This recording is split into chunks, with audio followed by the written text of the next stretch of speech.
que nos interesa tanto a todos los presentes, como es la educación a distancia en general, y en este caso ambos creo que nos van a hablar del tema de los MOOC y nos van a ayudar a profundizar en esta discusión que está tan candente en este momento. Así que bueno, muy agradecido con ambos y además muy agradecido a IESAR y mis felicitaciones por esta organización del evento que han hecho, que nos permite aprender tanto.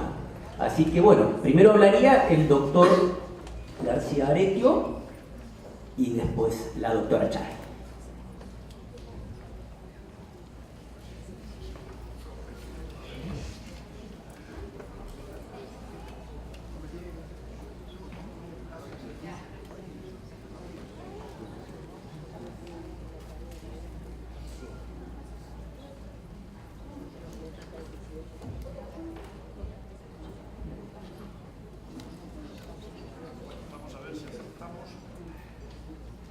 Sí, sí. Pues muy bien, de nuevo, buenas tardes. Cuando ayer escuché a mi rector la conferencia y empezó con la segunda parte de la conferencia, digo, no me mates, querido Alejandro. Sí, hay muchas veces. No me mates. No, gracias, ya. Yo no sabía que iba a hablar de los MOOC, él no sabía que iba a hablar de los MOOC. Yo había comunicado como hace 20 días a la organización que qué les parecía si planteaba el tema de los MOOC. Me dijeron excelente. Y claro, ayer cuando el rector, si a mí esto me lo dicen 3 días antes, yo cambio la conferencia.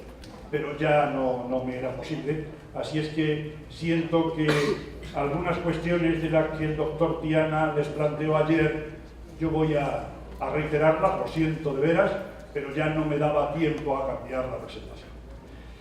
Disruptores, los MOOC. Ahí ven ustedes un tsunami que puede arrasar.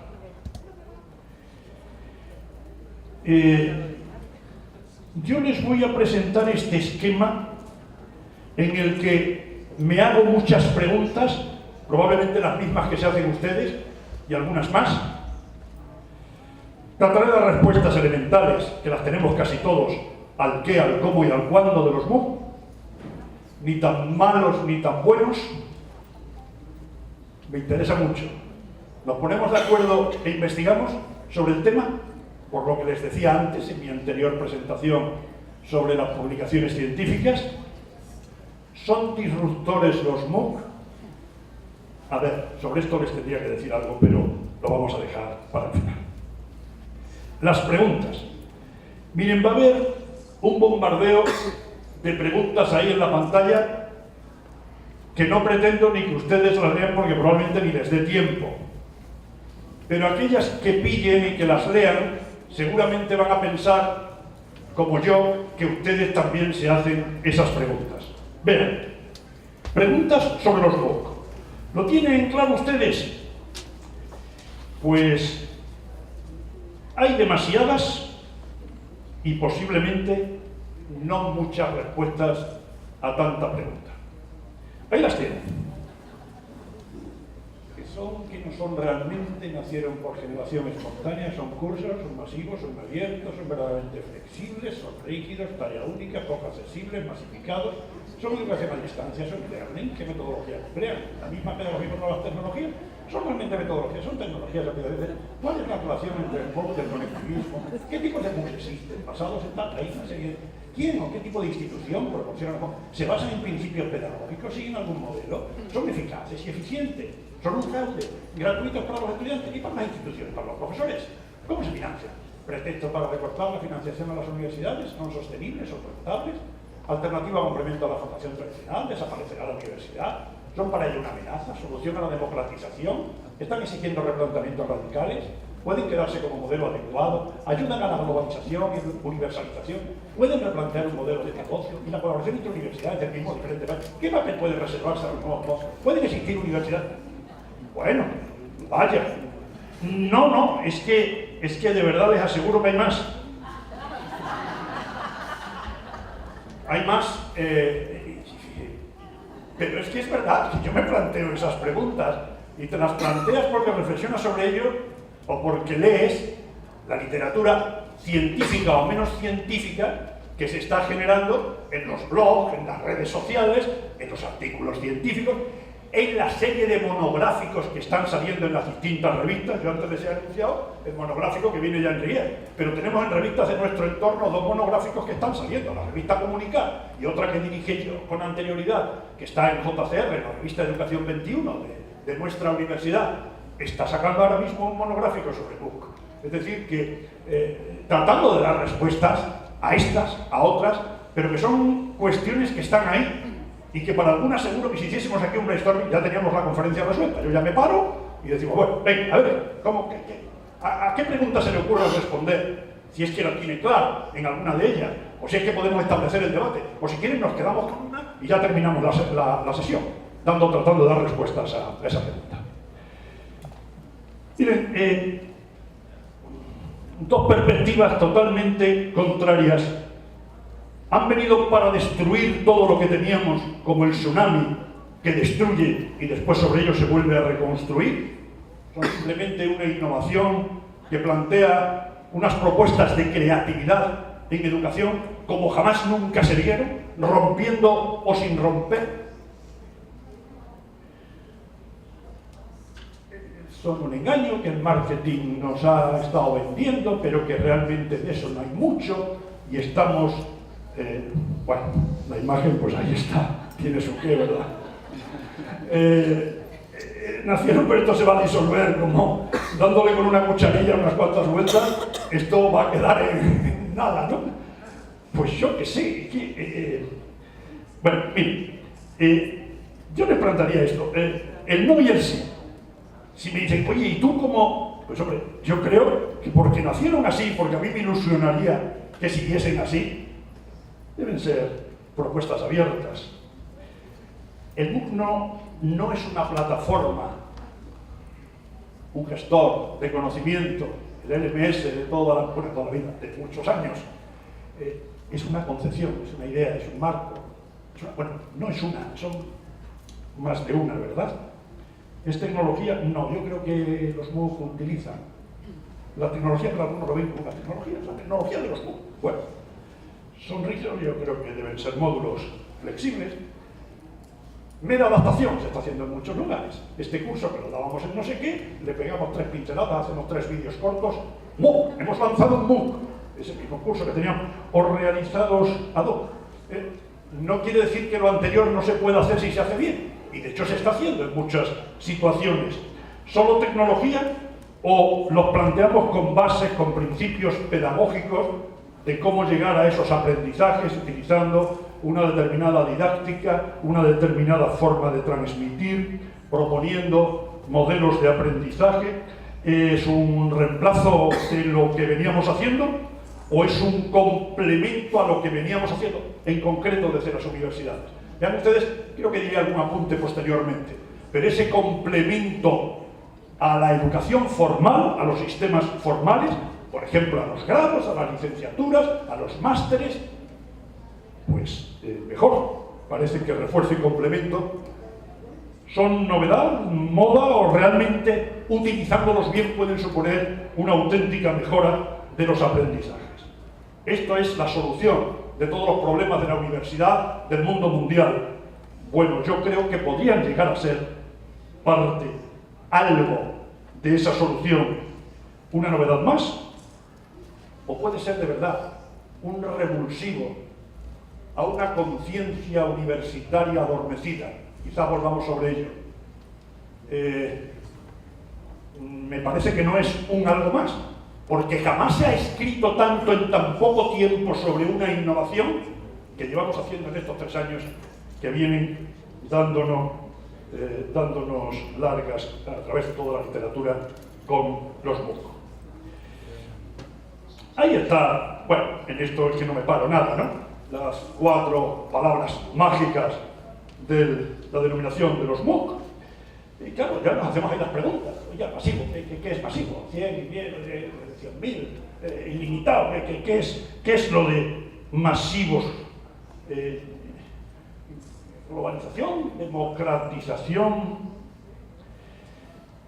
Inscripción libre en cuanto a la apertura, quiere decir contenidos abiertos, software abierto, son gratuitos, registro abierto, pero ¿cuánto podemos discutir sobre esto? En línea, bueno, parece que aquí las tecnologías nos dan la solución, ahí parece que no ponemos duda. ¿Y son cursos o otra cosa? Hay principio y fin, como en un curso que tiene unos objetivos, unas propuestas, un enfoque al logro de unas competencias, una intencionalidad pedagógica. Hacemos un curso, pretendemos que el otro logre unos aprendizajes, unas competencias, unos objetivos. Los docentes son facilitadores, son tutores, son animadores, qué misión, función, tarea deben desarrollar.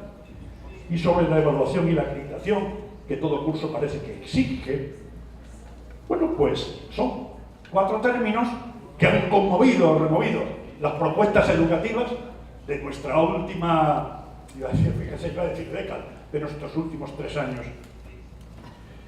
No crean ustedes que les voy a dar aquí una lección, incluso lo voy a pasar todo tan deprisa, pero miren, aquí tienen ustedes pues todo lo que fue en cuanto, vamos a poner ahí por lo menos referencia, en cuanto a la concepción de por dónde arrancó todo esto con el conectivismo, las conexiones, el aprendizaje vía a través de las conexiones de Siemens, el conectivismo, la MOOC, o lo que vino después en realizar unos cursos más cerca de las propuestas convencionales de una educación a distancia, no educación a distancia convencional, sí educación a distancia basada en la red, que venía siendo habitual.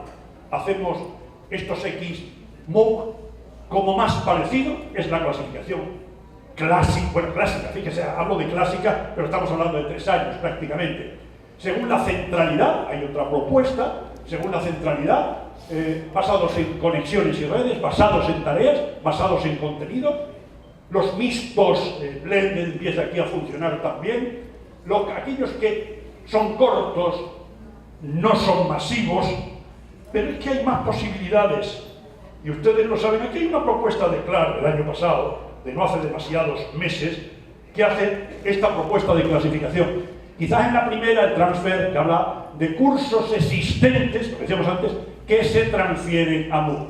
Los hechos es profeso para ellos, aquellos con principio y con fin, aquellos que de alguna manera yo me puedo inscribir cuando quiera, puedo terminar cuando quiera, si es que soy capaz de terminar, aquellos del aprendizaje adaptativo. Atención, esto es una corriente muy interesante del aprendizaje actual y que las tecnologías nos pueden ayudar mucho para adaptar nuestros recursos, nuestras formas de enseñar a lo que el alumno Pepito Pérez, no los alumnos, el alumno Pepito Pérez debe aprender. Bueno, los que se basan en grupos y aquellos que son cortos y que marcan unos dominios, unos objetivos muy concretos, muy precisos.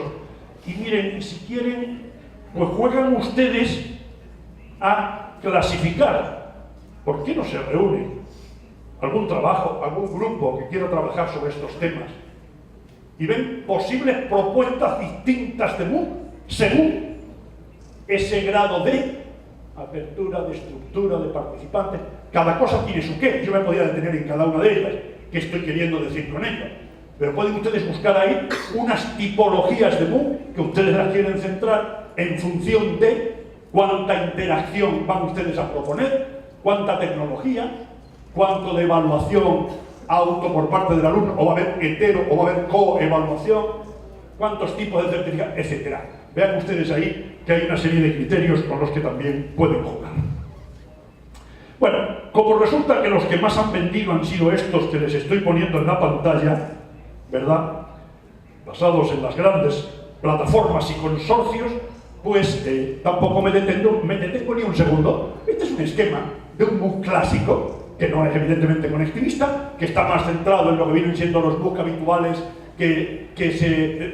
los cursos habituales de enseñanza a distancia, más cercano a esto, pues con aquello de los vídeos cortos, quizás que es el elemento más distintivo, pero documentos abiertos ya tenemos en educación a distancia basada en el e-learning normal y corriente, tenemos foros, actividades en línea, evaluaciones formativas, etc. Pero quizás eso, diciéndolo en muy poquitas palabras, podría ser un planteamiento de MOOC. Miren, aquí en la pantalla lo único que les pongo es un poco del cuadro, es un esquema que está muy extendido en la red. Vean ustedes ahí, del 2000 al 2007, aparece todo el movimiento de los recursos abiertos, el Open Courseware del MIT, y van haciendo los cursos conectivistas, los MOOC conectivistas, y ven ustedes que llegamos a 2011, pero vamos a ver esto de otra manera, miren, quizás más atractiva. En 2007, 2008, Cornier y Alexander, de la Universidad de Manitoba, le dan nombre al MOOC, es decir, a ese primer MOOC que tenemos aquí, conectivismo y conocimiento conectivo, conectado, de Siemens y Dowles. No le dieron ellos el nombre, sí que fue el primero. Estamos en 2008, pero aquello no se hizo proponiendo algo que había presencial, lo propusieron de esta manera, y fue 2011 cuando pegó la explosión con el célebre curso de inteligencia artificial de Stroh y Norvig, que llegaron a inscribirse 160.000 estudiantes. 2011 emergen de manera brutal con esta experiencia que ya hace historia, no cabe duda, y llegamos a 2012, hizo mención mi rector ayer, donde nacen los consorcios. Ahí les pongo tres, prácticamente los más fuertes que se iniciaron como universidades, todos ellos universidades muy prestigiosas, Udacity, Coursera y edX, y recuerdan que ayer se lo decía el rector, me voy a basar en 3 artículos publicados en el prestigioso diario The New York Times. En el The New York Times se publica exactamente el día 2 de noviembre de 2012 un artículo de Papano que lo denomina el año de los MOOC. Fíjense, el 2012. ¿Hacia dónde van los MOOC en 2012? Disparados hacia arriba. Esto es una auténtica revolución que va a poner, permítanme la expresión, patas arriba, todos los sistemas educativos, por lo menos a nivel universitario. 2013. En este año 2013, concretamente un año después, un artículo en diciembre, el día 10, de Lewin, en el que ya, después de todo lo que se está escribiendo sobre los MOOC, en ese mismo periódico prestigioso, se dice, esto hay que repensarlo. Parece que no todo era miel sobre hojuelas, esto hay que replantearlo, repensarlo. 2013 menos MOOC. ¿Hacia dónde empiezan a ir los MOOC en 2013? Pero hombre, si van para arriba, ¿y ahora cómo es esto? 2014, un año después, en el mismo diario, un año después, la fecha era 29 de octubre, como han visto ustedes, finales de octubre, noviembre y diciembre, los 3 artículos. Aquí desmitificamos los MOOC. Parece que empiezan a caer ahí en una cima, exagerando, esto es un poco caricatura. Es el año anti-MOOC, este año 2014. Miren,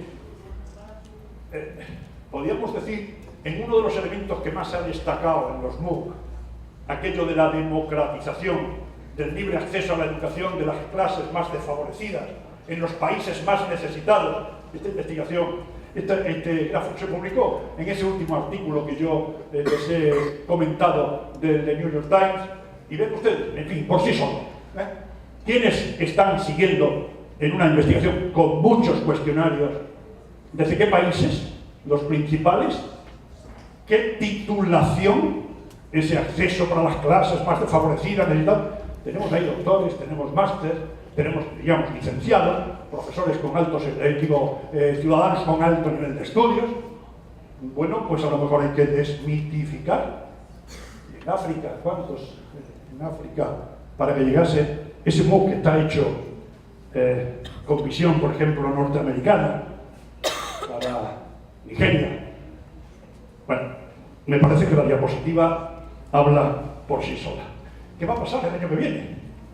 Y el siguiente. Esto se lo puso mi rector ayer en los vídeos, vaya caramba. Y bueno, el ciclo de Gartner para tecnologías emergentes. Ya lo hacen ustedes, miren, pero les doy un detalle. Esto habla de tecnologías emergentes, innovaciones tecnológicas. Si ponemos un eje de coordenadas, y en el eje de las ordenadas ponemos las expectativas que crea una nueva tecnología que nace, y en el eje de las abscisas ponemos el tiempo, cronología, pues resulta que aquí nos aparece esa curva, la curva esta de Gardner, en el que la tecnología arranca, digamos, se lanzan los MOOC, vamos a poner el 2011, ¿verdad? Lanzamiento de los MOOC, prescindiendo del nacimiento aquel de 2008. Esto llega a un pico de expectativas sobredimensionadas. Oigan, no nos habremos pasado a nivel de la literatura, a nivel de los comentarios, en los niveles universitarios, de las movidas que se han llevado a cabo en algunas universidades, en algunas movidas tremendas, debates tremendos. ¿Y qué está pasando? ¿Es que no caemos en las tecnologías estas en el abismo de la decepción? Hombre, aquello parece que empieza a remontar y luego se llega a la meseta de la partida. ¿Dónde estarían? Se lo preguntaba también mi rector ayer. ¿Dónde estarían los MOOC ahora? Pues si quieren, estableceríamos un debate ahora. Pues algunos piensan que están ahí, en este momento, y otros que son, o si quieren, somos a lo mejor más optimistas, pero esto es, los sitúan ahí. Bueno, pero yo pienso que estén donde, en la diapositiva anterior, ahí, o estén ahí, yo pienso que esa rampa, con seguridad, la van a subir y se van a instalar en una meseta de la productividad, que no serán probablemente lo que empezó siendo, que será otra cosa, que la vamos a decidir ustedes, nosotros, las universidades. En fin, ni tan malos ni tan buenos. ¿Por qué la ley del péndulo, que se usa mucho en España? La ley del péndulo. Hasta aquí, ahora esto, ahora nos vamos al extremo contrario. Pues ¿por qué no aprovechamos y nos quedamos más o menos en el medio, no? Miren, aquí tampoco me voy a detener, pero si ustedes, no sé ni siquiera si se lee, porque es texto muy pequeño, pero verían a la izquierda lo positivo, a la derecha lo negativo, que serían los planteamientos que yo pongo a la izquierda en los circulitos correspondientes, sería ponerlos con interrogante a la derecha. No me voy a detener porque sería largo. Miren ustedes, decía en 2012 Thurn decía que en un futuro próximo no habrá más de 10 universidades relevantes en el mundo. Claro, naturalmente una de ellas, la del consorcio que él creó, evidentemente. No más de 10. Hombre, mire usted, yo creo que este señor se estaba equivocando, ¿no? Se pasó un poco. Pero esto que está aquí ahora apareciendo en el otro cuadro tampoco nos gusta ni a ustedes ni a mí. ¿Qué les parece de esos alumnos que se aburren soberanamente ante esas clases insoportables de tantos gustos parlantes que tenemos en nuestras universidades? Pues eso también sería no, ni una cosa ni la otra. Probablemente sí nos pareciese que ese alumno que se aburre soberanamente, si pudiera acceder a un MOOC de aquellos que usted y yo estamos soñando, probablemente sería lo ideal. ¿Y cuál podría ser? A que seguro que están de acuerdo conmigo en que podría ser algo parecido a esto. ¿Cuál es? Pues miren, que fuesen algo así. Con seguridad que estaríamos casi de acuerdo. Aquellos MOOC que provienen de centros, de docentes prestigiosos, que hay garantía de que están bien hechos, que son gratuitos, lo ponemos entre paréntesis por aquello de que si haces la evaluación te la van a cobrar, es una forma de sostener aquello de la sostenibilidad de estos cursos, con materiales excelentes, con diseños pedagógicos adecuados, que permitan el autoestudio y también el estudio colaborativo, y que se lleven a cabo a través de redes. Porque claro, a mí lo que no que me duela, pero realmente pongo en solfa esta corriente de este cerebreaño anti-MOOC que yo he planteado antes, de que dicen que los MOOC han muerto. ¿Ustedes creen que han muerto cuando tenemos ese dato que aparece en la pantalla? Pues hombre, parece que una reflexión merece, ¿no? Han muerto los MOOC. Ante ese gráfico, ¿estarían de acuerdo en que los MOOC no han muerto? Parece que es significativo. Este gráfico nos muestra, claro, ¿quién vende? Ahí tienen ustedes, puede resultar de interés, quizás no lo conociesen. Escuchaban las plataformas, los consorcios, pero ver ahí los más importantes, los tienen ustedes significados ahí, pero quizás me puede interesar más este otro, que antes, aquello de la inteligencia artificial, al que mi rector hacía también mención ayer, pues nació, parecía que eran cursos muy centrados en la técnica, en las tecnologías, pero sin embargo ven ustedes ahí que hay administración, empresas, computación, humanidades, ciencias, ciencias médicas, educación, tecnología, con unos porcentajes bastante elevados. Esto llega ya a todos, no solamente el mundo de la ciencia, de la tecnología, etcétera, como al principio podía intuirse. Entonces, ¿muertos los MOOC? Pues yo creo que no. Lo que sucede es que la MOOCmanía es posible que ya sí haya terminado. Aquello de que 10 universidades, que esto va a ser la solución de todos los problemas, esto va a ser todo el bien sin mezcla de mal alguno, parece. Entonces, ¿inútiles? ¿No creen que presentan múltiples variantes de oportunidades para el aprendizaje? ¿No creen que pueden ser un incentivo a la innovación educativa? Con materiales reutilizables, con capacidad de respuesta rápida a necesidades de formación, con el apoyo a la democratización de la educación superior, como complemento a la educación formal. Vean ustedes, si no están de acuerdo, podríamos seguir poniendo más posibles ventajas que puede tener este movimiento, evidentemente si se hace. Es como aquello de que la educación a distancia es de segunda categoría, porque no es buena, porque yo, mi hijo, mi primo, mi sobrino hizo aquel curso a distancia y aquello fue un auténtico desastre. Oiga, mi querido amigo, yo miro a ustedes, a las caras de ustedes y les digo, ustedes han tenido muchos profesores presenciales y posiblemente han estado en muchas instituciones presenciales. ¿Todas han sido excelentes? ¿Recuerdan ustedes a sus docentes? ¿Todos han sido excelentes? Pues hombre, caramba, en educación a distancia que ha sido un desastre auténtico y que ha hecho mucho daño a la educación a distancia, pero hay propuestas de educación a distancia auténticamente excelentes, extraordinarias. Entonces, por favor, no digamos que la educación a distancia, pues lo mismo diríamos aquí. ¿No creen que hay una serie de ventajas como para que digamos inútiles los MOOC? Sinceramente, no. Desde mi punto de vista, no. Entonces, ¿no les parecería a ustedes, si se hacen la pregunta de ¿quién no quiere trabajar con otros y desde cualquier lugar? ¿Qué alumno? ¿Qué profesional? ¿Quién desea restricciones para el aprendizaje? ¿Quién desea que me tengan encasillado o que me den algo más de libertad? ¿Quién prefiere exposiciones docentes más cortas?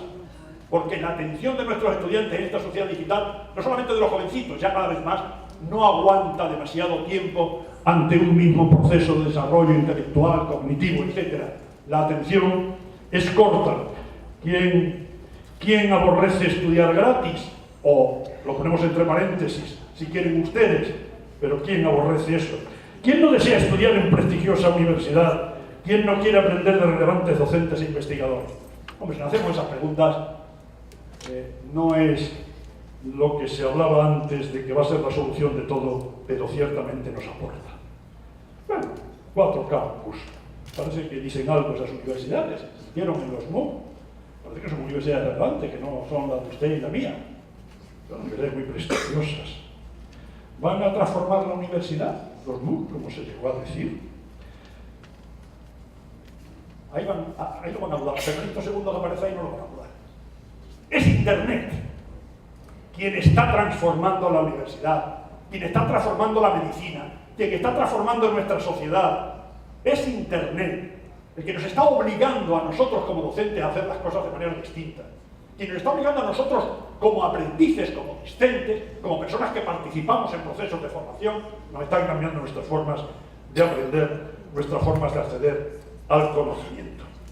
Sin embargo, los MOOC creo que abrieron el debate y reforzaron algo que me voy a referir después, aunque alguno no lo quiera reconocer, la educación a distancia.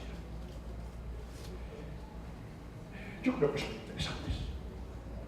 Son interesantes porque es un revulsivo, puede mejorar la reputación si están bien hechos, impulsar el reclutamiento. Todas estas ideas las tenían estas grandes universidades.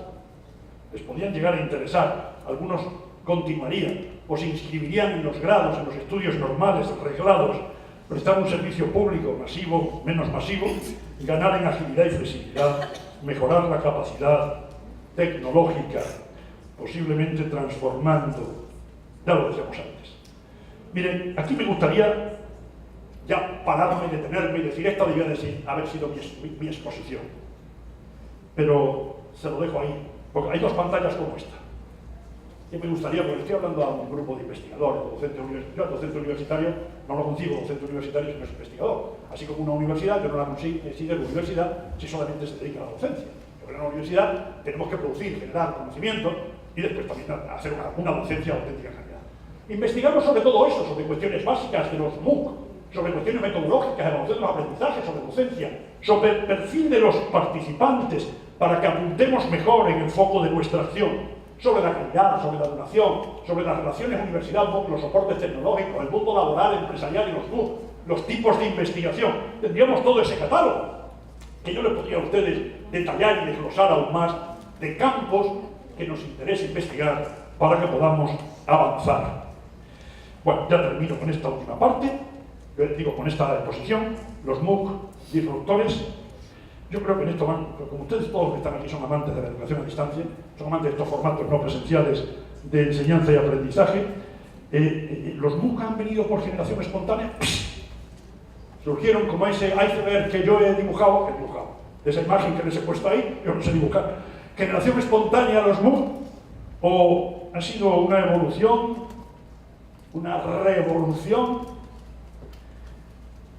una disrupción, de término tan rarote, pero que va entrando y pronto dirá la Real Academia que lo podemos adoptar. Se le cae la R esa probablemente, pues yo creo que sí. Lorenzo García Aretio, piensa, usted no sé qué pensará, que esto es una evolución. Y sobre esto se han establecido grandes debates, y yo he estado en desacuerdo con parte de esos debates desde mi punto de vista. Miren, no, aquí ya, no, esto lo tengo yo publicado en algún sitio. Es que esto es la historia de la educación a distancia, las fases de estos procesos de enseñanza y aprendizaje no presenciales. Esto no viene de la nada, es que de la nada no, es muy difícil que surja algo. Esto no viene de la nada. Hay unos antecedentes. Mi rector hacía mención a las cartas de San Pablo. Las cartas de San Pablo, escribía las cartas para que aquello llegase al otro, que quería transmitir una doctrina, unas creencias, y pongan ustedes un largo etcétera con todos los procesos epistolares, y si quieren, vayan ustedes a la escritura jeroglífica, el que escribía ya pensaba que alguien leyese aquello para que aprendiese. Bueno, pero ven ustedes que al final hay una séptima fase que yo he imaginado, que estarían los recursos educativos abiertos, los sistemas automáticos, los MOOC, que no viene de la nada, sinceramente. ¿Y saben ustedes el problema que ha habido? El otro día veía un artículo que ya coincidía con algo que yo había escrito antes, no es porque yo lo hubiese dicho antes, pero bueno, coincidía con algo, de Tony Bates, bueno, es un teórico de la educación a distancia, muy reconocido, ustedes seguro que lo conocerán. Los primeros MOOC, el problema es que, miren, de verdad, Thorne, Norvig, Siemens, Dobbs, que he hecho mención a todos ellos, porque arrancó con ellos todo esto, pues es que hablaban de esto pensando que era algo nuevo. Mire, nadie pensó en lo que se había hecho antes, en todo lo que se había investigado antes, trabajado antes, propuesto antes, experimentado antes en torno a la educación a distancia y virtual, pero no está un proceso lógico. Pero es que al principio no se hizo mención prácticamente, ahora ya es otra cosa. Que hay una educación a distancia, una educación virtual, muchas investigaciones, mucha literatura científica que se había venido generando, pues parecía que es que se creaba algo de la nada. No se trata de un salto en el vacío, desde mi punto de vista. Ya termino. Tienen ustedes todo lo que suponen los objetos de aprendizaje, que vinieron muy bien, los recursos educativos abiertos, el Open Courseware, los cursos estos abiertos del MIT, que nació y luego ya muchas universidades están desarrollándolo, la Khan Academy,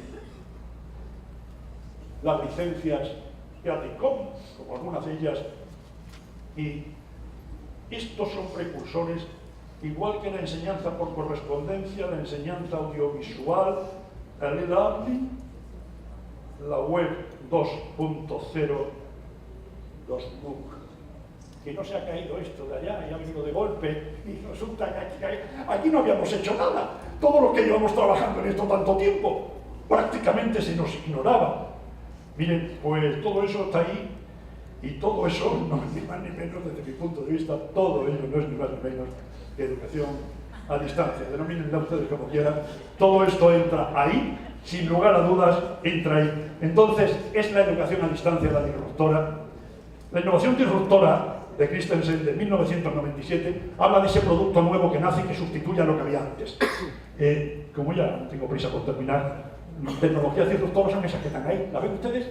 Eso es disruptor. Lo que hubo y lo que hay. Lo ha cambiado todo. Ya no existe. Lo que estaba antes prácticamente no existe. Eso es disruptor. Esto es disruptor. Esto es disruptor. Y esto. Y miren, si quieren lo ven aquí más bonito, así todo seguido y todo junto. Eso es disruptor. Eso rompió. Y eso quedó, rompió. La prensa todavía... Bueno, pero vean ustedes. Vean ustedes. No podemos poner otro cuadrito debajo, educación presencial, educación a distancia. Que hay mucha educación, sí, la sigue habiendo, evidentemente. Pero no está siendo la educación a distancia esa propuesta que va ganando en sus distintas formulaciones, en sus distintas presentaciones, en formas diferentes de... No es así. Bueno, la disrupción, sinceramente, más que de los MOOC, pienso que es de la educación a distancia. En todo caso, yo creo, sinceramente, que es momento de pensar, quizás no toda la educación superior, porque hay valores que están ahí, que son importantes, pero seguro que podríamos estar de acuerdo en que parte de la educación superior sí que la deberíamos repensar. Yo les espero, si quieren, que vengan a compartir este espacio con nosotros. Ha sido todo, muchas gracias.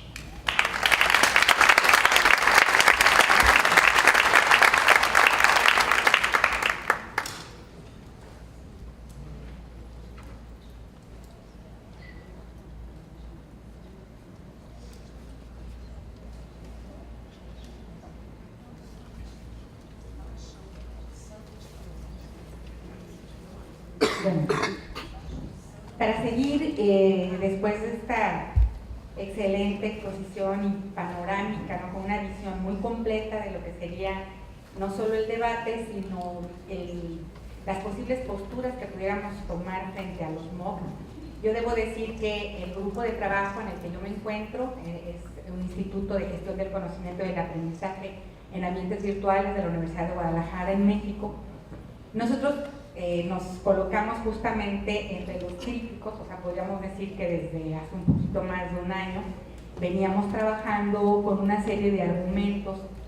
Básicamente, no me voy a centrar en la parte crítica de lo que fuimos advirtiendo acerca de los MOOC, sino más bien ya en la propuesta, en lo que hemos venido trabajando. Pero para nosotros el riesgo de los MOOC, en el caso de los países como México, tiene que ver en que nuestras universidades, la apuesta que hemos hecho por la educación a distancia, con cierto tipo de presupuesto, educación personalizada, profesores o asesores que atienden a grupos de no más de 20 personas, un poco el difundir una idea de que la gente puede aprender en cursos por miles y que eso pasara a nivel de políticas podría traer efectos nocivos para lo que es la presupuestación de la educación universitaria como la conocemos.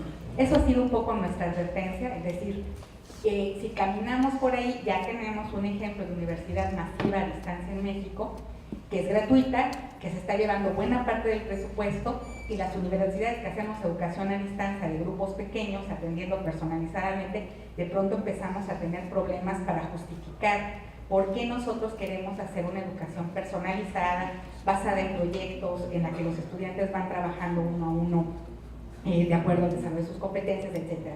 Y estamos hablando de cosas muy distintas. A mí me parece que en el planteamiento que hace el doctor García Aretio queda claro que son tantas las preguntas en torno a eso que es muy difícil apostar, sobre todo a nivel de una política que pudiera igualar o que nos pudieran decir a las universidades: ya no te preocupes, ¿para qué te damos presupuesto para diseñar y para aprender? Si ahí están las grandes universidades que ya los tienen abiertos, tú nada más deja que tus estudiantes se inscriban. Ahí hay un problema de economía de la educación que habría que reflexionar y que probablemente en algunos casos empecemos a ver ciertos efectos. Pero más que eso, no me voy a centrar como en esa parte, que fue un poco por donde nosotros entramos a la crítica, viendo que probablemente cuando nosotros hablamos en nuestras universidades, la Universidad de Guadalajara, la Universidad Nacional Autónoma de México, hay un rechazo al ingreso del 90% de los estudiantes, en el caso de la UDG del 80%.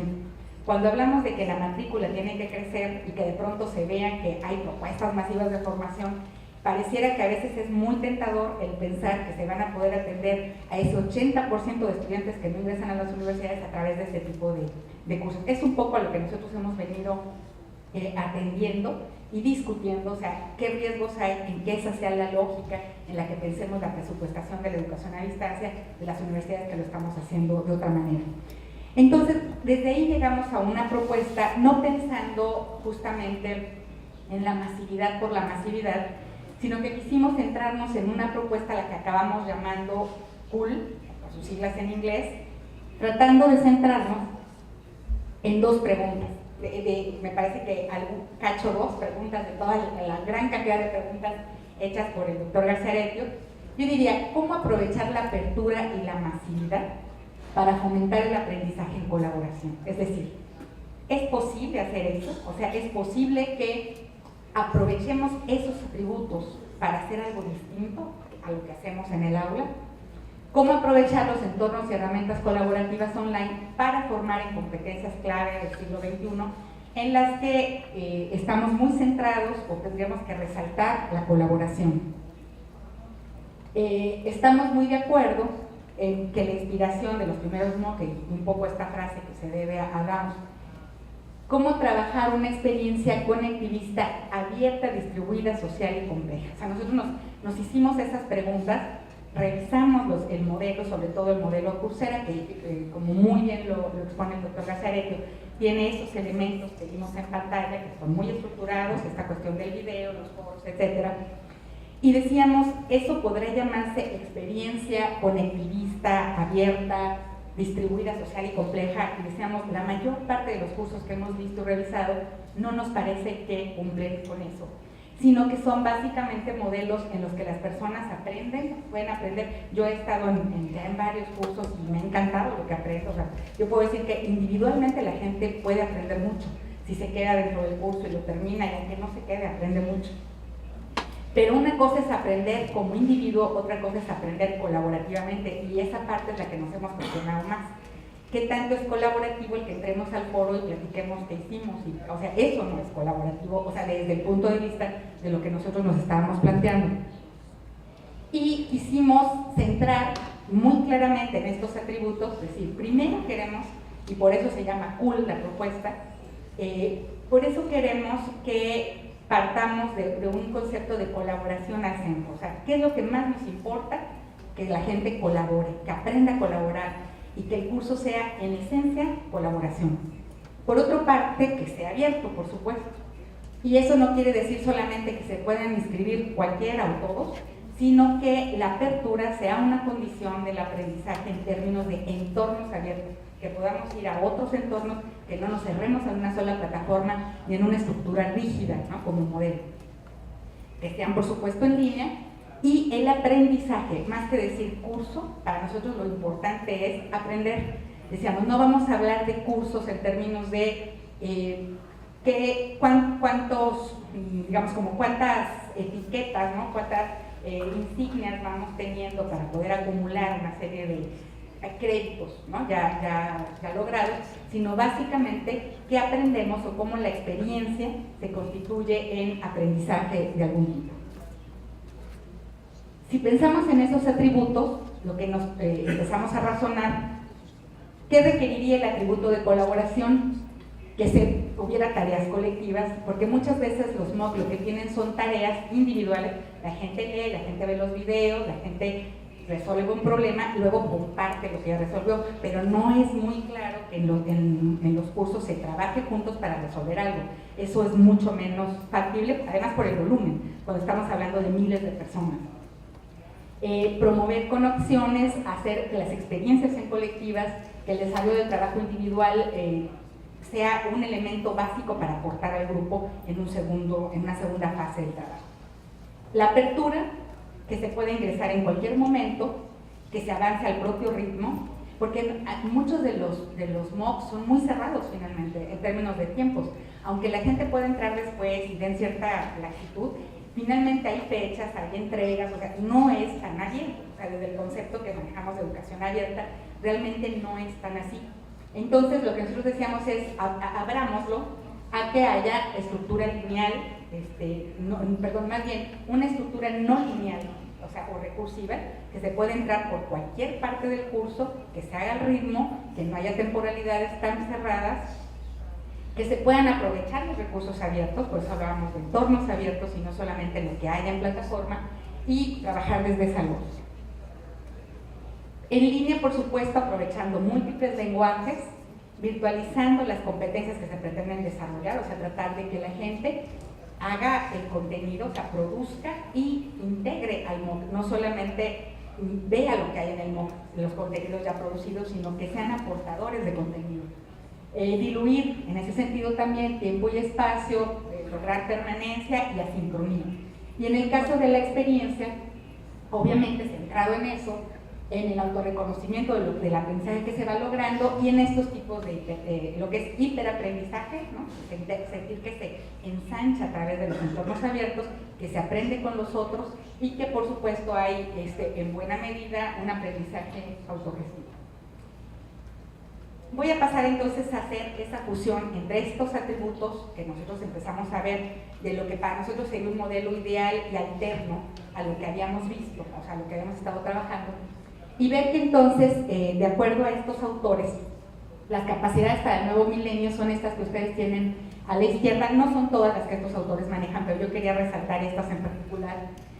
Por un lado, pensar sistemáticamente, o sea, que la gente aprenda a reconocer patrones en las cosas, que identifiquen y aprendan por diferenciación, etc. Pensar simulando, o sea, preguntarse a través de escenarios, de estar planteando propuestas alternas a lo que ya existe.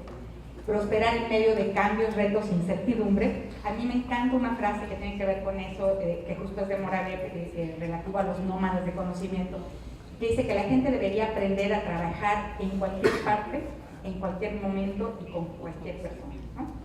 Alguien que está capacitado para poder moverse de esa manera podría generar realmente competencias de las que se necesitan, dicen estos autores, en el nuevo milenio. Y crear y manipular el pasado, el presente y tener también planteamientos de futuros alternativos, es decir, usar mucho la imaginación, mucho la perspectiva.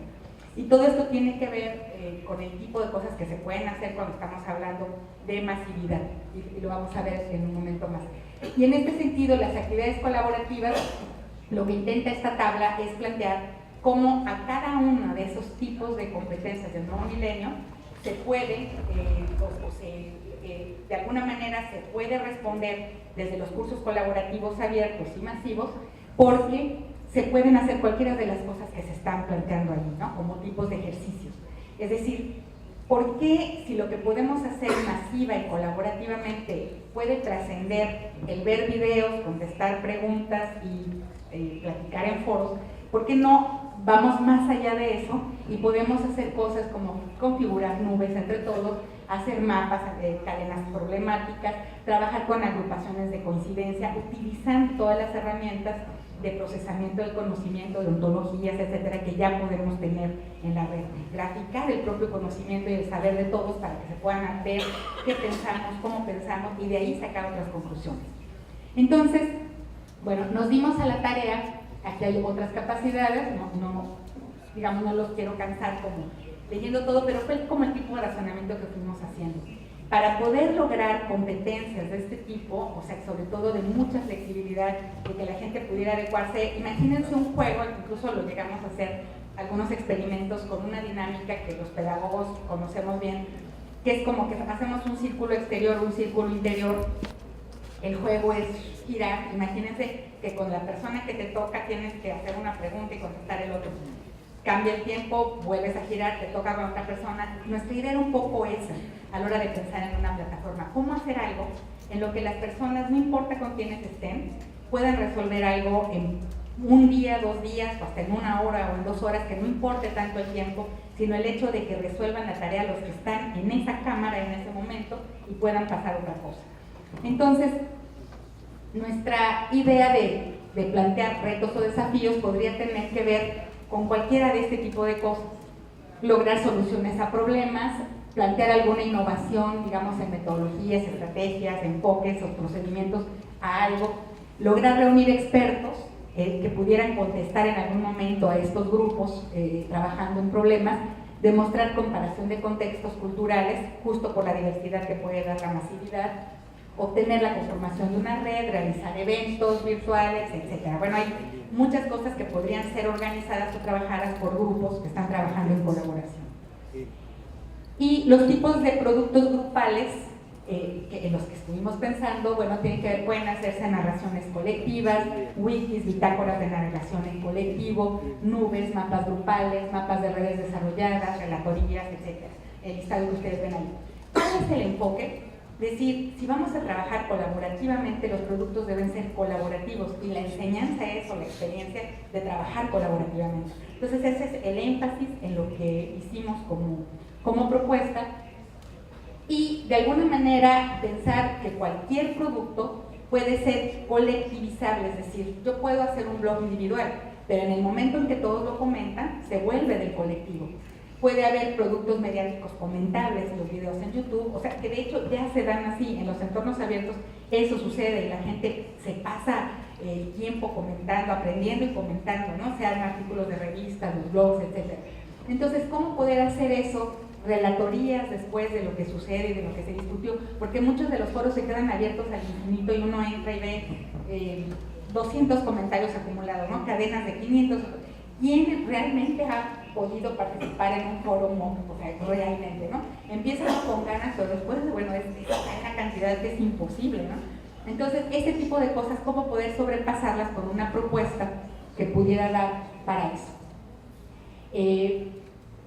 Habría tareas individuales, claro, que alimentarían las colectivas, como la exploración, redactar textos, notas, es decir, el que llega, eso sí se hace de facto en los foros ya de los MOOCs, cuando uno hace la tarea individual, luego comparte y entonces se supone que en la comparación es donde se aprende, ¿no? Lo que pasa es que esos foros quedan muy sueltos, porque en realidad nunca el que atiende, nunca el catedrático está al pendiente. Esos foros ya son ¿cómo se dice?, moderación libre, y puede pasar, se aprende mucho en ellos también, pero quedan demasiado abiertos y no hay tarea colectiva que cierre. Entonces, bueno, les quisiera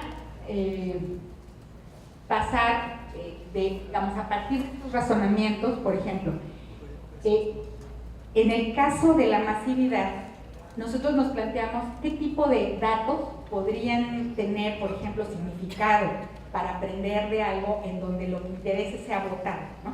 Si votamos frente a cualquier tipo de cosas, problemas ciudadanos, problemas docentes, lo que ustedes quieran, en el tema o en el campo que quieran, si las votaciones que se hacen masivamente, los conteos, las graficaciones, nos dejaran alguna enseñanza, estaríamos aprovechando la masividad del curso para poder aprender, o sea, por la cantidad de datos que se estarían manejando ahí, miles de personas votando acerca de algo, viendo los juicios que hacen, es aprovechar lo masivo para aprender. Entonces, hicimos esta rueda, bueno, no se va a ver, de facto es justamente el doctor García Aretio, que siempre comparte en su sitio, compartió una rueda muy interesante. Nosotros hicimos una adaptación de la rueda a lo que es en México las habilidades digitales para todos, más que la taxonomía de Bloom, que es la que está en la rueda original, pero con la misma idea que esa rueda nos provocó, y un poco para presentar la variedad de herramientas. O sea, esta imagen es nada más como para mostrar, es apabullante, ¿no? La cantidad de cosas que se pueden utilizar, que están ahí, y que si estamos trabajando desde una lógica de curso muy abierto, se pueden aprovechar todas. Entonces esa es un poco la idea, o muchas veces. A partir de esto, y utilizando la masividad como recurso, pasaré yo a mostrarles cómo se ve, ¿no? Esto es para nosotros que finalmente desarrollamos una plataforma en la que pueden pasar estas cosas. Lo que ustedes ven, esos 4 bloques, hacen 4 módulos de un curso colaborativo abierto. Las personas pueden entrar a cualquiera porque no hay un 1, un 2, un 3, entran al que quieran. Cuando el semáforo ustedes ven verde, anaranjado, rojo, eso indica que el curso tiene espacio, o sea, perdón, el grupo tiene espacio, el módulo, para que entre alguien más. Puede ser que ya te va dando la señal de cuántos lugares hay en el momento para que tú puedas entrar y estés todavía a tiempo de trabajar colaborativamente con el grupo. Rojo cuando el grupo está lleno. Pero lo que nosotros dijimos es, ¿qué pasa si nosotros queremos llenar el grupo con 20 personas? Ya que se cierra ese grupo para colaborar, se replica de inmediato, o sea, la plataforma actúa de tal manera que se abre otro nuevo y entonces empieza otra vez el conteo. Se llena, empieza otro nuevo y es al infinito. O sea, aquí lo que hacemos es ir cerrando grupos de 20, de 20, de 20 para que realmente trabajen sobre algo y en este sentido se puedan ir rotando. Pueden ir a otro más que tiene los cupos abiertos o si tienen mucho interés en ese pueden formar un grupo ahí y se quedan con los que van llegando. Entonces, esta simbología que estamos utilizando es, por ejemplo, en el caso de la interrogación en azul es aquí tenemos una duda, el grupo va pulsando, o sea, cuando requiere apoyo, y los cursos, el CUL se opera colaborativamente por un pool de profesores, o sea, no es un profesor, no es un catedrático, también muchos de los MOOCs se operan con la persona que atiende y sus asistentes o sus asociados. En este caso nosotros estamos pensando cómo trabajarlo, lo trabajamos en grupos grandes de asesores, 20, de modo que estamos las 24 horas por rotación, ¿no? O los 7 días, ¿no? 7 por 24. Pero la idea es cómo todos estamos al pendiente, de modo que se pueden atender dudas. El termómetro quiere decir, aquí hay ideas calientes, ¿no? Eso es lo que queremos decir. Aquí está pasando algo interesante y cualquiera puede entrar y ver, o tratar de ver qué está pasando en ese grupo. En el caso de que hay una nueva idea o compartamos ideas, es el otro foco, el amarillo, y cuando queremos, o sea, los grupos que quieren mantenerse y colaborar se pueden mantener y pasar todos juntitos al otro bloque, ¿no? Cuando un grupo se sintió muy a gusto y quieren seguir trabajando juntos, hay una manera de llevarse o de exportar a todo el grupo y se van y deciden irse juntos, ¿no? Entonces, de esa manera, nosotros estamos suponiendo, bueno, los grupos colaboradores, los que ya encontraron una manera, se hallaron bien, pudieron trabajar juntos, podrían ir haciendo un grupo a futuro, o sea, es decir, irse concentrando en proponer cosas, en desarrollar ideas, pero juntos. Nuestro primer cliente, en este caso, bueno, les explico cómo se ve adentro. Adentro hay todas estas posibilidades de recursos, videos, foros. Se puede ir a cualquiera de las herramientas que vimos en la rueda, se puede enlazar a cualquiera, o sea, poder trabajar en nube, con mapas, en Pinterest, lo que quieran. De modo que los recursos son en ese sentido muy vastos, infinitos podríamos decir. De modo que el grupo que requiera algo lo toma del menú y va aprendiendo a manejarlo de manera conjunta. Nuestro primer cliente, nosotros hemos pensado también ¿qué nos interesa? Porque cuando hemos querido lanzar la idea decimos, bueno, nosotros podríamos ir a uno de los consorcios y decir, a ver, queremos probar, y finalmente hay apertura tal vez para probar modelos distintos que no sean tan estructurados, etc. Pero de pronto hemos pensado en buscar clientes que de por sí tienen necesidades masivas, clientes entre comillas, no me refiero solo como a quienes financien, sino más bien quienes necesiten, usuarios de este tipo de cosas que requieren masividad de entrada, porque así es su requerimiento. Ahorita tenemos ya a la Secretaría de Educación Jalisco que dotaron de pantallas interactivas a todos los salones de secundarias, tienen 1,400 profesores que capacitar, no han tenido éxito en la manera como lo han venido haciendo por monitoreo. Nos parece que es una excelente oportunidad para mostrar cómo podemos trabajar masivamente. Ahora sí que las cifras que daba el doctor Gajardo, decir 1,500 es muy masivo para lo que es normalmente la atención de la capacitación de los profesores, y lo hacen generalmente como por, ¿cómo le llaman?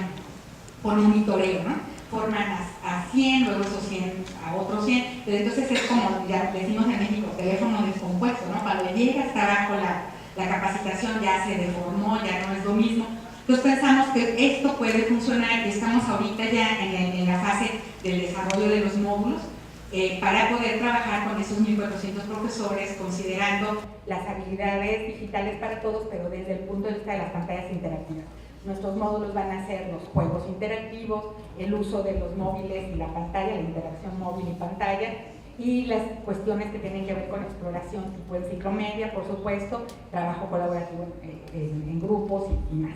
Entonces, bueno, esto es lo que yo quería compartir como en el marco de los ejemplos de cómo desde una perspectiva disruptiva, o sea, nosotros empezamos por cuestionarnos, ¿no? ¿Qué queremos? Y tratar de aprovechar esos atributos para un modelo diferente. Lo más sorprendente de todo es que ustedes no van a creer en qué plataforma está hecho esto, que se ve así, ¿no? Que se ve y se puede transitar como una especie de círculo.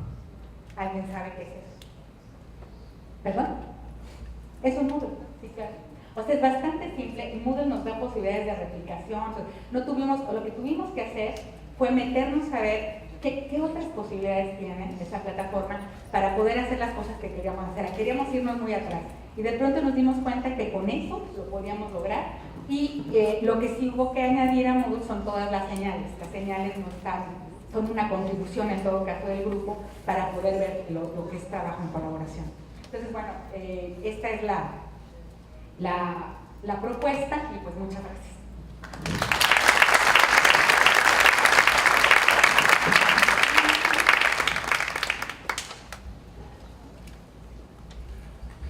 Bueno, se abre una ronda de preguntas. ¿Alguien tiene algo pensado?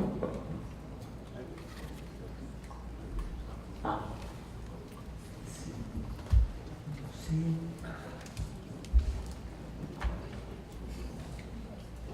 Hola, sí, buenos días. La pregunta, en las dos presentaciones se ven complementos muy interesantes, pero hay una cosa que me quedó rondando y quería saber si habían tenido acceso a algún estudio que hablara de eficiencia terminal de los cursos masivos. En todo lo que uno encuentra se hace mucho hincapié en los cientos de miles de inscritos. ¿Hay algún estudio o nos pueden compartir experiencias respecto de eficiencia terminal? Sobre todo por aquello de si en las universidades se hace financiamiento para esto, se hace financiamiento para el otro. Un poco la duda es esta, si nos pueden compartir un poco respecto de este aspecto, que no es nada más que los que se inscribieron, sino los que efectivamente lo hacen o han terminado con este tipo de curso en uno o en otro modelo. Sí. A ver, estudios hay bastantes. Por desgracia, los resultados no son precisamente optimistas. Se está hablando en estudios que ya se podrían plantear incluso a nivel comparado, pues entre un 5, un 10, un 12% de terminación. Yo en esto, sin embargo, quiero hacer un matiz. Yo tenía hechos estudios hace muchos años, cuando todavía Internet no andaba por acá, sobre rendimiento académico y abandono en la educación a distancia. Yo hacía ahí un matiz muy interesante en cuanto al abandono, porque el abandono en la educación a distancia ha sido un problema de siempre. Los abandonos en los primeros cursos, un problema de siempre. Y fíjense ustedes que yo hacía ahí el matiz de abandono real y abandono sin comenzar. Atención, alumnos que se inscriben en cursos de educación a distancia, de los cuales no existe un solo registro. Se inscribieron por la novedad, pensaban que aquello era un curso de corte y confección, se inscribieron allá, se asustaron al nivel de exigencia de una universidad, este material, este siguiente, pero qué disparate, y no existe un solo registro de ellos. Abandonan. Eso es un abandono sin comenzar. Si eliminamos ese abandono sin comenzar y vamos al abandono real, es decir, de aquel alumno que se integra, se incorpora y empieza a participar, empieza a enviar evaluaciones, empieza a intervenir en los foros, los abandonos ya se acercan mucho, por no decir que son similares a los de la educación presencial. Entonces, ¿qué pasa con los MOOC? Con los MOOC, ¿qué pasa? Mucho más que con el curso habitual de educación a distancia. Inscripción gratuita. Oye, pues yo voy a mirar. ¿Cuántas inscripciones hay de mirones? Yo, he sido mirón en más de un MOOC. Mirón. He ido a ver cómo está aquello. Pero no tenía la intención quizás de seguir aquel curso. Iba a ver cómo... Además, creo que estoy en la obligación de intentar mirar a ver cómo se montan los MOOC aquí o allá o del otro lado. Entonces, claro, y a mí me cuentan cómo matriculado un inscrito. En los 80.000 inscritos en no sé qué curso, ahí estaba García Letio. Y abandonó. Yo ni comencé. Eché un vistazo a aquello y yo digo, no.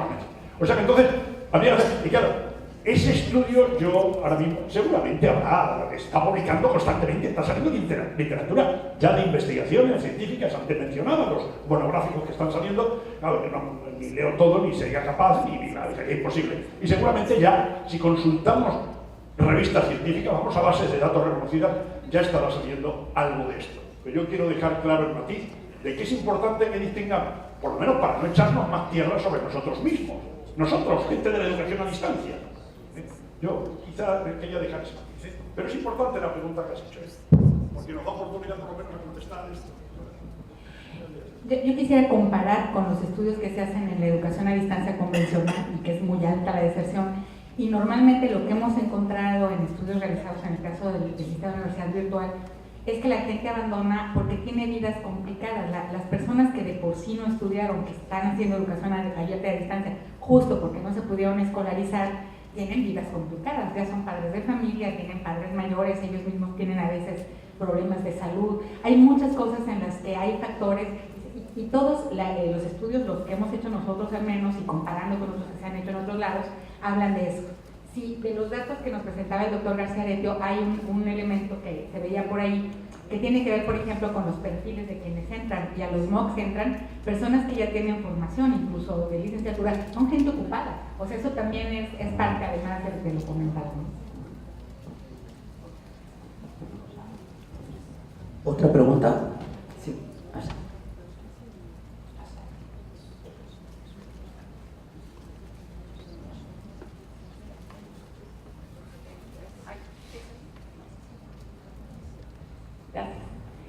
Bueno, yo antes que nada felicitarlos a ambos por las presentaciones.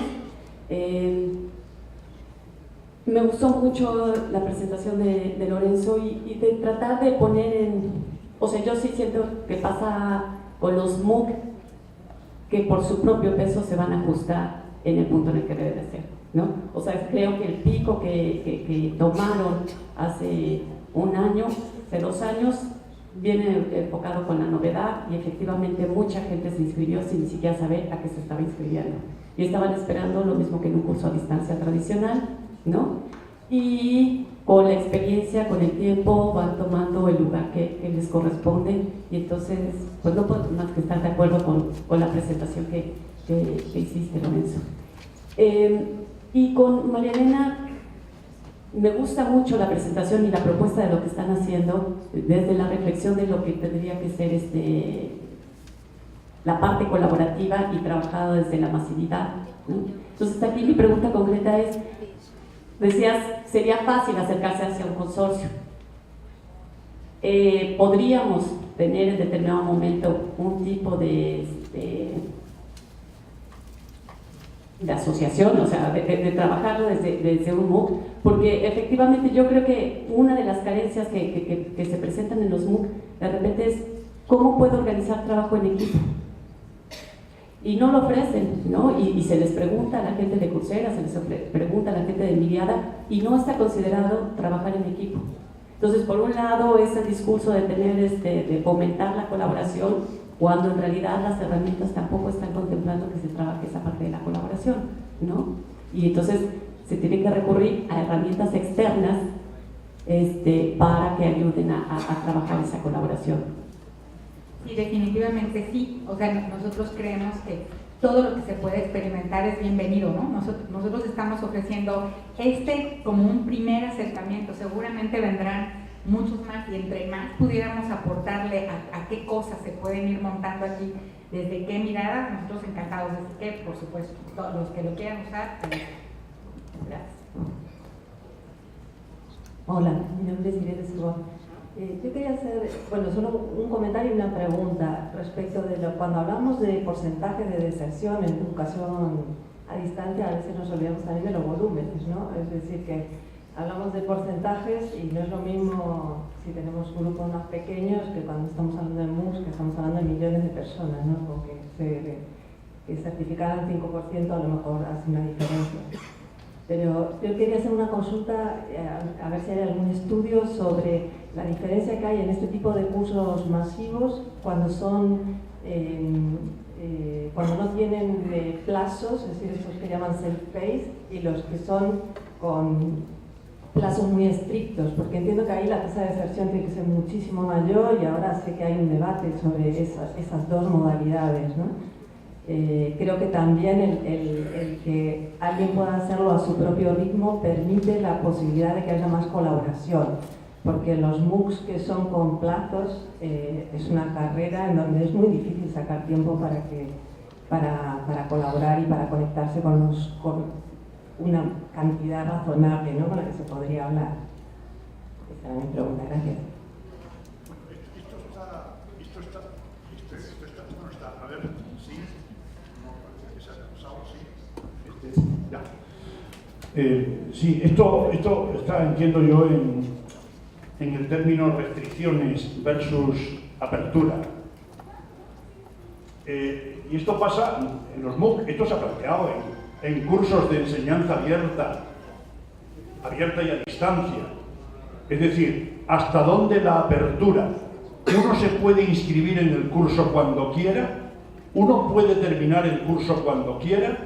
Si todo está automatizado, diríamos sí. Si el profesorado, los facilitadores, los dinamizadores, los animadores, tienen que estar marcando unos tiempos de una secuencia, pues todo esto se complica. ¿Qué diseño tiene el MOOC? Es un diseño abierto en todos los sentidos, con evaluaciones automatizadas o evaluaciones. De uno empezó en enero, yo me inscribo el día 15, el otro el 17, seguimos una secuencia porque el curso es una serie de materiales que están en la red, interactivos, pero muy automatizados. Es que claro, las modalidades son tan inmensas, en cuanto a dónde ponemos los límites y cuando se investigue, ¿qué estamos investigando? Como muy bien planteas. Es decir, ¿qué diferencia? ¿Es un MOOC de alguna manera regulado, con un seguimiento cerrado en ese sentido, con principio y con fin, consecuencias marcadas? En este mes vamos a hacer esto, en este otro mes, donde la apertura y las restricciones, esa dualidad de restricción-apertura, pero es que los hay de esos y los hay de los otros. Que uno lo pueda hacer a su ritmo, evidentemente propiciará que yo abandone menos, es decir, porque me permiten adaptarme a mis dificultades que tengo a nivel personal, a nivel familiar, a nivel laboral, y que yo me voy adaptando. Mire usted que yo nada más que puedo dedicar una hora, o puedo dedicar 3 horas a la semana, porque es el sábado cuando yo... Es decir, que todo eso son una serie de matices que habría que considerar, y a la hora de investigar no es poca cosa, es complicado. A ver qué investigamos, sobre todo si vamos a análisis comparativos, o cuando se hace una revisión de un estado de cuestión sobre qué MOOC se está hablando. O sea, que lo pones muy bien en el sentido de los MOOC. ¿Qué MOOC? Los MOOC tienen un índice de fracaso. ¿Qué MOOC tienen ese índice de fracaso? Porque la interactividad, porque las evaluaciones, ¿en qué MOOC, qué tipo de evaluación tiene ese MOOC? O sea que todo esto genera que, lógicamente, en un trabajo riguroso y cierto, siempre, como todo trabajo de investigación, habrá que delimitar sobre qué investigamos, de qué hablamos, definir los elementos fundamentales, que el problema quede muy claramente definido, que lo contextualicemos perfectamente, para que cuando lleguemos a la conclusión, usted que está allí y aquel señor que está en el otro lado, entiendan lo mismo. Porque si estamos preguntándonos, pero es que claro, yo es que no sé si aquí hacían una evaluación cerrada, yo es que no sé si esto tenía principio, claro, es que no nos ha explicado si en este MOOC había acreditación al final, es que no sabemos si el profesor, el docente, el facilitador, ha estado haciendo un seguimiento, ha intervenido en los foros o no. Esto ha sido pues que los alumnos, ahí hay una serie de preguntas frecuentes, ahí ha habido una serie de respuestas, ahí ha sido una especie de Facebook, me gusta, no me gusta, estas son las mejores preguntas. ¿Cómo es ese MOOC? O sea que yo, por eso precisan de tanta investigación. Y que a la hora de comprobar, de analizar los resultados de una investigación, yo esté leyendo lo mismo que el investigador quiso plasmar. Porque si el investigador no plasmó suficientemente, pues yo soy cortito y no estoy preparado para entender aquello, esto es un fiasco, esto no nos lleva a ningún sitio. O sea, esa univocidad que en la investigación se requiere para que aquello que yo propongo el otro lo esté entendiendo en la forma que yo he querido mostrar, que si se entienden cosas diferentes, pues a no ser que usted pretenda eso. No, que lo que quiero es que es una cosa abierta y que ya cada uno interprete lo que quiera. Bueno, es otra forma, es como la película, que se queda abierta. Es decir, ¿qué habrá querido decir el director? Pues vaya, estás a ver, sale de la película y le preguntas a tu pareja, oye, ¿tú qué has entendido? Pues yo creo que, bueno, pues tiene su qué, ¿verdad? Yo creo que es muy importante situar las preguntas como en el por qué nos preocupa, ¿no?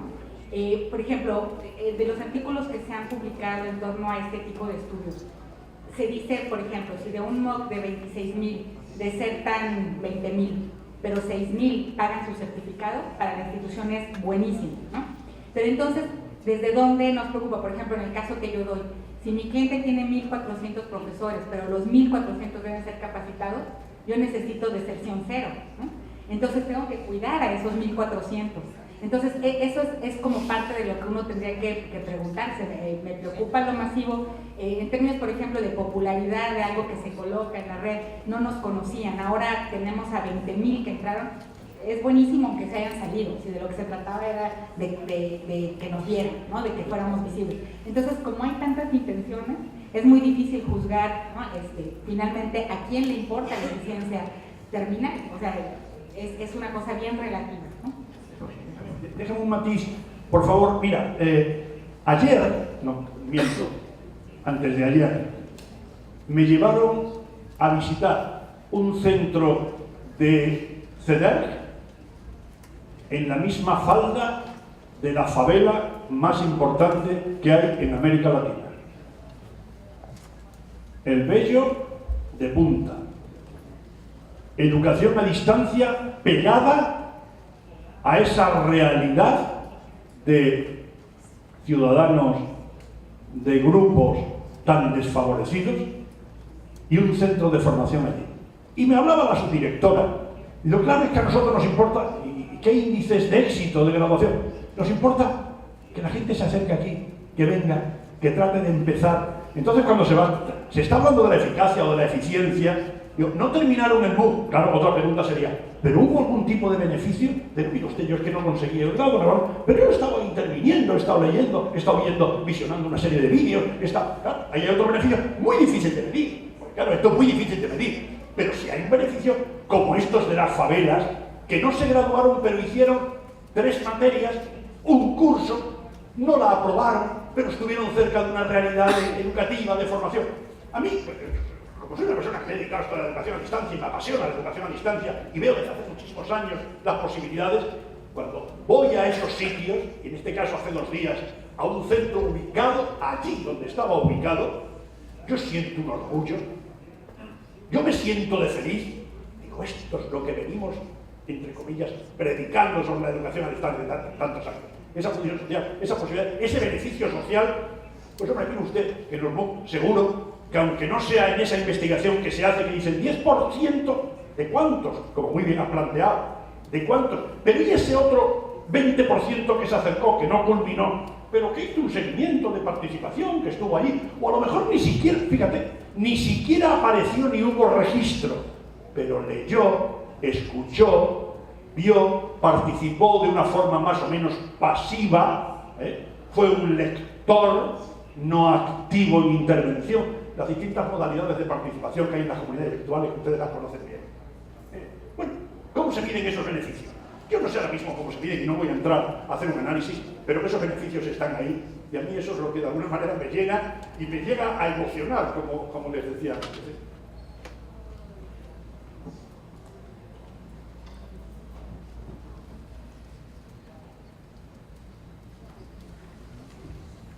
¿Hay más preguntas?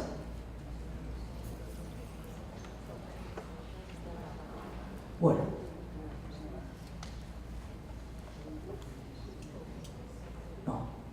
No. Bueno, entonces cerramos la conferencia. Muy agradecido con los 2 expositores. Conferencia muy